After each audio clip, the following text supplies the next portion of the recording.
Je vous ai déjà parlé du réseau de classes du mouvement Freinet et de classes uniques que nous avions constitué dès 1983. Et je vous ai aussi dit que notre école, c'était la planète. Et ce n'était pas une boutade. 1991. Patrice Gonin était instituteur de la classe unique de Haute-Rivoire dans les Monts du Lyonnais. Un jour, il rencontra André Cognat à la présentation d'un de ses films. André Cognat, un ouvrier lyonnais, était parti vivre en Guyane parmi les Wayanas depuis 1961. Il avait contribué à médiatiser les problèmes que connaissaient les Amérindiens, notamment par ses livres ainsi que par ses interventions dans plusieurs films documentaires ou ethnographiques.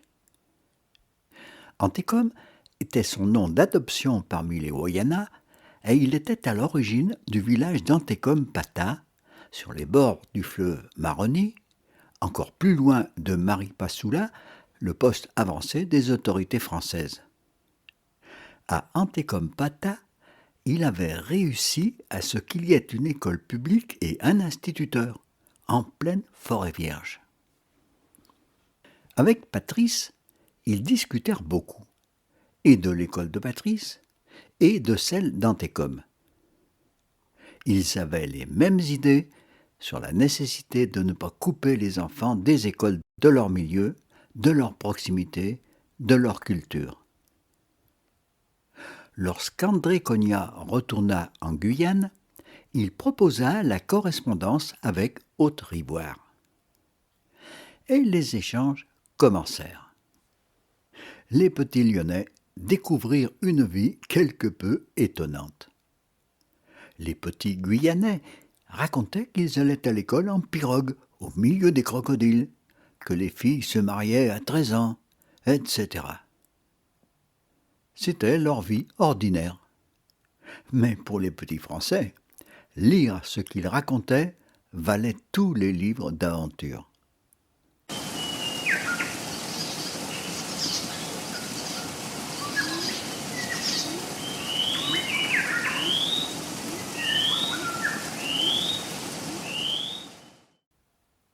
Ils firent même eux aussi un journal scolaire. Cela était suffisamment exceptionnel pour que les enfants de Haute-Rivoire le répercutent dans leur propre journal à tout leur réseau. Et les petits Guyanais se retrouvèrent avec des lettres qui venaient de toutes parts, et leurs textes, leurs réponses, se trouvaient répercutés par d'autres journaux scolaires hebdomadaires.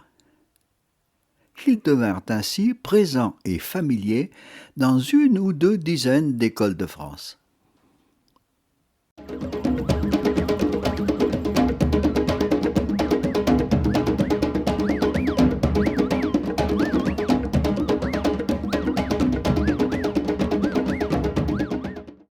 Un jour, nous lûmes à Moussac que leur papa n'arrivait plus à trouver d'herminette, vieil outil de charpentier qui leur permettait de creuser leur pirogue et qui depuis belle lurette n'était plus fabriqué.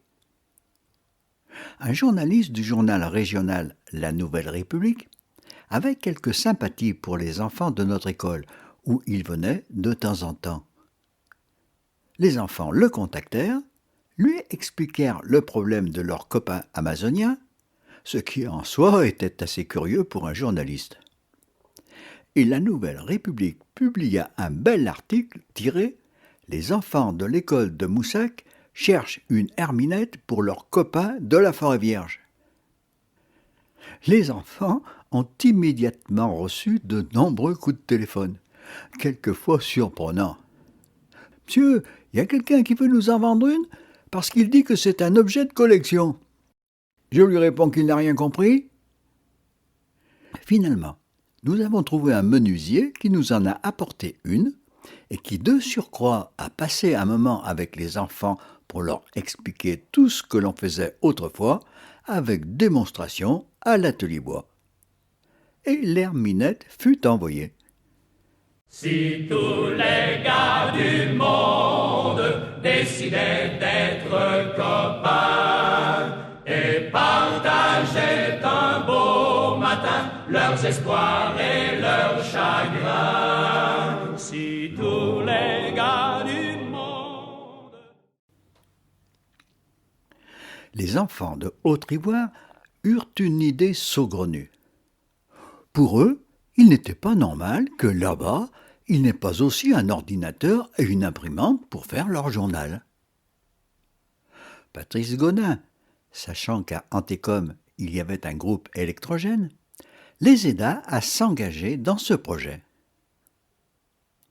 Comment trouver des sous? Et Germain a une autre étonnante idée, de créer une scope enfantine. Leur correspondant leur avait déjà envoyé des colliers faits avec des dents de crocodile, des graines colorées, des bijoux tressés avec des herbes séchées qu'ils fabriquaient eux-mêmes.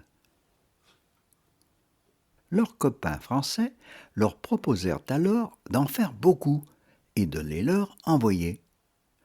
Eux se chargeraient de les vendre, d'encaisser, puis d'acheter le fameux ordinateur et son imprimante et de le leur faire amener par André Coignat lorsqu'il revenait en France. L'affaire fut conclue. À Haute-Ivoire commença alors l'organisation de l'entreprise.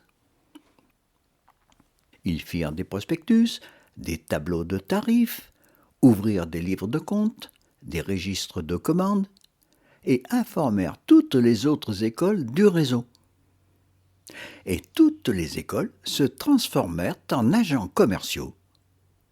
Les enfants faisaient de la publicité auprès des parents, des voisins, passaient les commandes par message à Haute-Ivoire, les recevaient, les distribuaient, encaissaient les chèques des coopératives scolaires, faisaient leur propre compte, envoyaient le chèque aux Lyonnais. Ces bijoux originaux eurent beaucoup de succès.